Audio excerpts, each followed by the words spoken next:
নূর হোসেন রমজান ভাই মূল্যবান বক্তব্য রেখেছেন। আসলে আমরা যখন ব্যানার নিয়ে চট্টগ্রাম মহানগর তাঁতিদল যখন আমরা প্রোগ্রামে নাসিম ভবনে যখন ঢুকি, আমরা যারা মাইকের মধ্যে আপনারা দেখতে পাচ্ছেন কামরুল ভাই, বিশেষ করে ইয়াসিন চৌধুরী, লিটন ভাই, এই দুইজনের হাতে মাইক থাকে। ওনারা যখন আমাদের তাঁতিদলের মহানগর তাঁতিদলের ব্যানারের নামটা যখন বলে তখন আমাদের বুকটা কি ভরে যায়। ধন্যবাদ।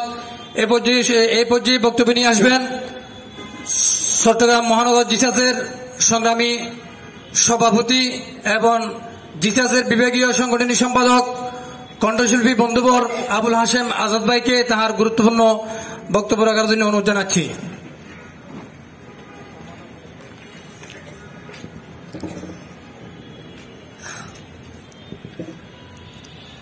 আসসালামু আলাইকুম।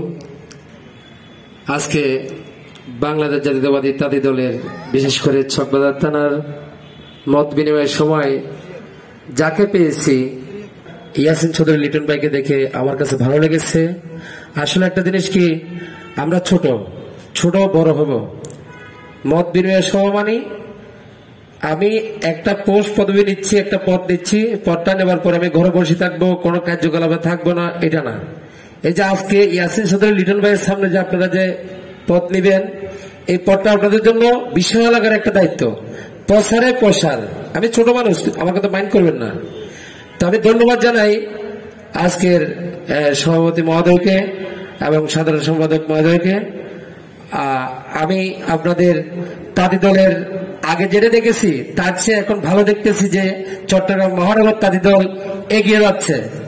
তা আমি ছোট করে একটি লাইন আমাদের জনাব তারেক রহমান যে দেশে আসবে সম্ভবত 2-1 মাসের মধ্যে, আমার একটা লেখা গান একটু করে গিয়ে দিচ্ছি।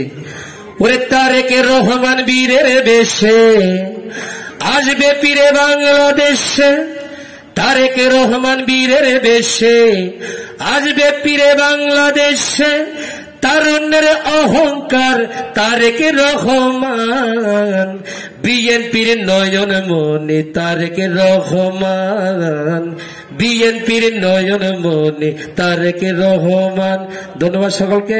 আসলে আমার অভ্যাস গান করা, বক্তব্য দেওয়া না, ক্ষমা করবেন। আর আমার নেতা যেহেতু এখানে ইয়াসিন চৌধুরী, লিটন ভাই আছে, এখানে আমার বলার আর কিছু নাই। আমি তাঁতি দলের প্রতি সবসময় ভালোবাসা রাখবো। যে কোনো প্রোগ্রাম আমাকে ডাকলে আমি আসবো। আজকে আমি কিন্তু